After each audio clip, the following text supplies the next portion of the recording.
एक धेनुकासुर नाम का एक असुर रहता है वृंदावन में। ये धेनुकासुर जो है ये गधे के रूप में था। भगवान को जब ये बात पता चली, ग्वाल बालों ने आकर के कही, बोले लाला एक धेनुकासुर नाम का एक दैत्य रहता है, वो अपने बगीचे में खेलने नहीं जाता, उसके बगीचे के आसपास यदि कोई पहुंच जाए तो वो मारने आ जाता है, तू वाको बद कर दे। लेकिन ठाकुर जी के मन में कोई और लीला चल रही है। लाल जी कह रहे हैं धेनुकासुर का वध मेरे हाथों होना जरूरी नहीं है, मेरे हाथों यमुना को अपवित्र करने वाला विषैला जो नाग है कालिया, उसका वध होना बहुत जरूरी है। और कालिया के वध के लिए दाऊ दादा का हमारे साथ में वन ना जाना बहुत जरूरी है। क्यों? बोले बलराम जी कौन है? शेषावतार, शेष नाग ही तो हैं। और बोले नाग के सामने दूसरे नाग को मारेंगे, उसको देखने में अच्छा थोड़ी लगेगा। वो कितने भी हमारे बड़े भैया हों, लेकिन अपनी जात का पक्ष तो लेंगे, अपनी प्रजाति का पक्ष तो लेंगे। ऐसी कोई लीला की जाए कि दाऊ दादा हमारे साथ एक दिन वन जाने से चूकें और हम कालिया नाग को मारें। अच्छा ठाकुर जी ये लीला क्यों कर रहे हैं? बहुत ध्यान से सुनना। बदला लेना चाह रहे हैं बलराम जी से। बड़े भैया और छोटे भैया, दो भाई जिस घर में होते हैं उनको पता होगा, बड़ा भैया हमेशा कहा करे छोटे भैया को चिढ़ाते ही रहे। और ठाकुर जी को बहुत चिढ़ाते हैं दाऊ दादा, इतना चिढ़ाते हैं, इतना चिढ़ाते हैं, सूरदास जी ने तो एक पद लिख दिया। ठाकुर जी ने समस्त बाल बालों से कहा भैया देखो धेनुकासुर का वध हम नहीं करेंगे, यदि धेनुकासुर को मरवानो है तो दाऊ दादा ते कहो, हम अकेले थोड़े ही हैं बलवान, दाऊ दादा भी तो बलवान है। सब ग्वाल बाल दौड़े दौड़े दाऊ दादा के पास गए, बोले दाऊ दादा आपके बल की तो कहा कही जाए, आप तो इतने बलवान हो, ऐसे हो वैसे हो, खूब प्रशंसा की। हर बार असुरन को कन्हैया मारे, आप कब मारोगे? दाऊ दादा बोले हम तो कोई कहवे ही ना है, हमें कोई बतावे ही ना है, कोई असुर को मारनो हमें बताओ तो हम मारे। तब सबने बताई, बोले धेनुकासुर नाम का एक दैत्य आया है वृंदावन में, आप उसको मार दो। दाऊ दादा ने तो महाराज कसली अपनी कमर, बोले अभी बता मैं कहाँ है धेनुकासुर, अकेलो कन्हैया बलवान थोड़ी है, हम भी कम थोड़ी है कन्हैया थे। अब यहाँ दाऊ दादा सब ग्वाल बालों के संग जा रहे थे, ठाकुर जी ने मधुमंगल को बुलाया, बोले सुन यहाँ पे। दाऊ दादा जैसे ही धेनुकासुर को वध करे ना, पूरे वृंदावन में हल्ला मचा दियो, बोले दाऊ दादा ने गधा मारो, यूं मत कहियो असुर मारो। पूरे वृंदावन में हल्ला मचवा दियो और सबंत कह दियो दाऊ दादा ते छुए नहीं, गधा को मार के आए। मधुमंगल बोलो मुंह को कहाँ मिलेगा? बोले बढ़िया दूध पिवाऊंगा तो और तू कहेगा छाछ पिवाऊंगा, दही दे दूंगा, मक्खन खवाऊंगा अपने हाथे, तू मेरे बस इतना काम कर दे। मधुमंगल बोलो ठीक है कर दूंगा। अब महाराज दाऊ दादा धेनुकासुर को मारने के लिए गए। साधारण गधा नहीं था, विशाल विकराल गधा, एक पूरा वन उसके वश में था, आज भी वो वन है। जैसे ही दाऊ दादा को धेनुकासुर ने देखा, दूर से ही महाराज दुलत्ती उठाता हुआ धेनुकासुर आया। दाऊ दादा ने दांव पेच खेला, उसके भीतर नीचे से जाकर के उसके दो टांगों को पकड़ के आसमान में 4-5 बार घुमा घुमा के एक वृक्ष के पास जाकर के फेंक दिया। वृक्ष से टकरा करके धेनुकासुर का वध हो गया। अब दाऊ दादा सोच रहे हैं लाला हमारो इतने सारे राक्षसन को मारे, सब लोग या को कंधा पे उठा करके सब नाचे गाँव में धूम मचावे, पूरे ब्रजमंडल में पुष्प वर्षण होवे, गोपी अटारीन ते फूल वर्षा में सब स्वागत करें लाला को, आज वैसे ही स्वागत मेरो होवेगो। श्रीदामा आदि सब सखाओं से ठाकुर जी ने कही तुम लोग खूब जय जयकार करते हैं हो इनकी, और मधुमंगल से कही तू पहले भाज के सबन को बता दियो गधा कुमार के आ रहे हैं। अब तो श्रीदामा तन सुखा मन सुखा धन सुखा सबरे ठाकुर जी के सखा दाऊ दादा की खूब प्रशंसा कर रहे हैं। जय हो दाऊ दादा की जय हो, बलभद्र भैया की जय हो, शंकरषण भैया की जय हो, खूब प्रशंसा कर रहे हैं। दाऊ दादा कह रहे हैं अब वृंदावन आवे वारो है, समस्त गोपियां छत पे खड़े है के पुष्प बरसाएंगी, यशोदा मैया मेरी आरती उतारेगी, रोहिणी मुंह को हृदय से लगावेगी, कन्हैया मुंह को दंडवत प्रणाम करेगा, आज मैंने भी राक्षस मारो। लेकिन यहाँ जैसे ही दाऊ दादा वृंदावन में पहुंचे, गोपियां सामने से निकले और मुंह पे हाथ धर के खूब जोर से हंसे। ग्वाल बाल बगल से निकले तो हंसी मजाक करते हुए निकले, अरे दाऊ दादा तुमने तो नाक कटा दी आज हमारी। अटारीन पे गोपियां सब खड़ी हैं लेकिन मुंह को ढक करके खड़ी और जोर जोर से हास परिहास कर रही हैं। दाऊ दादा जिस गली से निकले वहां यदि समूह होता सब अरे भागो भागो भागो, यदि छुबियों मत गधा को मार के आयो है। दाऊ दादा के नेत्र लाल पड़ गए, आंसू निकलने लगे, रोते भय पहुंच गए यशोदा मैया, सब समझ गए किसने किया ये काम। रोते रोते गए यशोदा मैया से जाके बोले आज लाला ने मेरी ऐसा अपमान करवाया पूरे वृंदावन में, मैया मैंने राक्षस मारो, मैंने दैत्य मारो, भले ही वो गधा के रूप में हो लेकिन राक्षस हटाओ। और कन्हैया ने पूरे वृंदावन में झूठी खबर फैला दी कि मैंने गधा मारो है। दोनों भैया में हाथापाई हेन लगी, दोनों लड़न लगे। यशोदा मैया आई, दोनों के बीच बचाव कियो, दूर दूर किए, बोले कहा करना चाहो आज बता दो। दाऊ दादा बोले मैं बड़ा हूं, मैं पहले बोलूंगा। बोले बोल। बोले आज के बाद कन्हैया के संग में खेलवे नहीं जाऊंगा वन में। ठाकुर जी तुरंत चरणों में गिर गए, जय। अरे दाऊ दादा ऐसे मत करो, आपके बिना तो मैं कैसे खेलूंगा, आपके बिना कैसे जाऊंगा,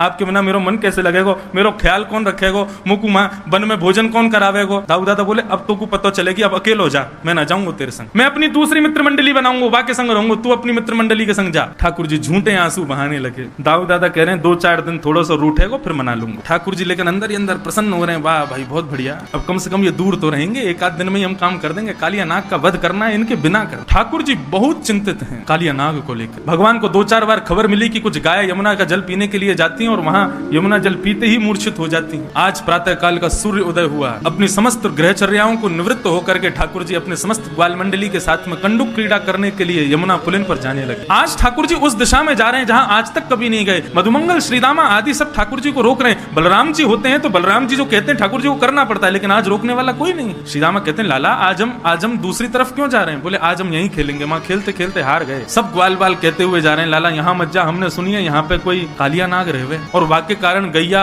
और कोई भी ग्वाल बाल यदि वहां विचरण करे तो मूर्छित है जाए। हमने तो सुनी है ऊपर से कोई पक्षी भी उड़ के चलो जाए तो वाको भी मरनो है जाए। इतनो विष निकले यमुना जी में थे। अरे ठाकुर जी बोले सब बनी वही बात है, कोई यमुना में कूद के स्नान ना करे, या हमारे सबने भ्रम फैला रखो, ऐसा कछू ना है, चलो मेरे साथ। जैसे ही पहुंचे बंजर भूमि, दूर दूर तक केवल काली रेत दिखाई दे रही है। सब ब्रजवासी बालक घबरा रहे हैं, लेकिन ठाकुर जी के हृदय में जो भाव है वो ठाकुर जी को पता है। कंडुक क्रीड़ा करते करते इस प्रकार से क्रीडन किया कि मधुमंगल श्रीदामा की जो गेंद थी ठाकुर जी ने उसको यमुना जी में फेंक दिया। जैसे ही यमुना जी में जाकर के गेंद गिरी है, ठाकुर जी ने अपनी माया से ही श्रीदामा के हृदय में प्रवेश किया और श्रीदामा के माध्यम से जिद करवाने लगे कि मुझको तो वही गेंद चाहिए।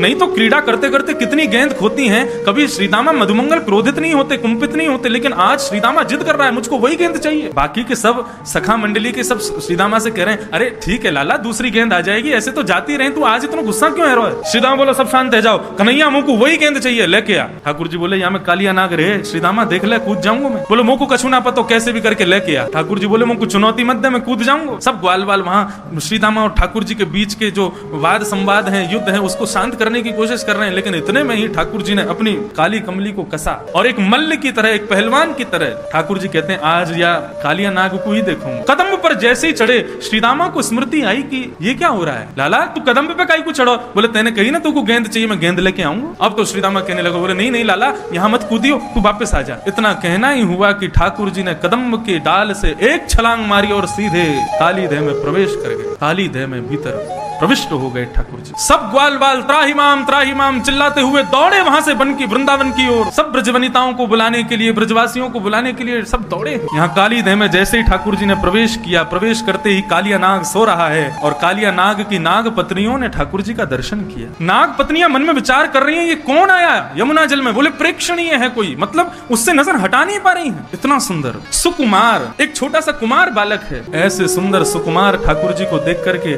नाग पत्नियां मोहित हो गई। तभी ठाकुर जी भीतर प्रवेश करते हैं और नीचे देखते हैं कि कालिया नाग सोया हुआ है। वेग से जाते हैं ठाकुर जी और उसके सोए हुए फण के ऊपर अपना पाद प्रहार करते हैं और उस प्रहार से कालिया नाग विशाल रूप धारण करके ठाकुर जी के सामने खड़ा हो जाता है। विशाल विकराल कालिया नाग ठाकुर जी के सामने खड़ा हो गया। जैसे ही ठाकुर जी को देखा, कुछ सोचता तो बाद में सबसे पहले फण मारा। जैसे ही फण मारने के लिए आगे बढ़ा, ठाकुर जी 2 कदम पीछे को हट गए। जैसे ही पीछे हटे तो फण जाकर के ठाकुर जी के चरण के अंगुष्ठ के अग्रभाग में लगा। पीछे हट गए ठाकुर जी। जैसे ही नीचे फण मारा तो फण नीचे जमीन में लगा, उससे और ज्यादा लग गई कालिया नाग के, तो और कुंपित हो गया, क्रोधित हो गया। सब दौड़े दौड़े आए। जैसे ही पूरे वृंदावन में पता चला कि ठाकुर जी काली देह में कूद गए हैं, छोटे छोटे बालक, बड़ी वृद्ध माताएं, युवती, गोपियां सब दौड़े हैं यमुना पुलिन की ओर। और ऐसा वर्णन करते हैं कि दौड़ करके वहां खड़े होकर देख नहीं रहे, सब दौड़ करके काली देह में कूदने को ही तत्पर हो रहे हैं। इतने में ही बलराम जी पहुंचे और बलराम जी ने जाकर के काली देह के किनारे पर समस्त गोपांगनाओं को, समस्त ब्रजवासियों के चरणों में प्रणाम करके सबको रोका।